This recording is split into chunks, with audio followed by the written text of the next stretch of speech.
চলো বন্ধুরা, তোমাদের জন্য একটা ঘরোয়া টিপস নিয়ে এলাম।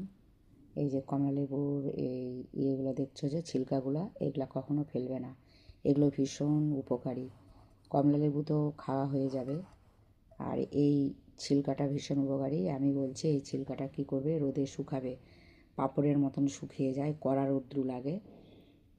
এটা শুকানোর পরে এটাকে গুঁড়ো করবে। গুঁড়ো করার পরে তারপরে এই হচ্ছে কাঁচা হলদি আর হচ্ছে দুধের সর, এটাকে মিলিয়ে নিয়ে পাউডারের সঙ্গে মিক্সড করবে, করে মুখে লাগাবে। মুখে লাগালে আর কি চেহারার গ্রোথ বাড়ে। চোখের নিচটা লাগাবে, যাদের হচ্ছে অনেক রকম মুখের স্কিনের প্রবলেম হয়, তারা এটা যদি দাও তোমাদের একদম কমে যাবে, এটা আমি গ্যারান্টি দিচ্ছি। এই টিপসটা কেমন লাগলো তোমরা জানিও। লাইক, শেয়ার, সাবস্ক্রাইব করে পাশে থেকো। টাটা। কেমন লাগলো আমার টিপসটা জানিও তোমরা।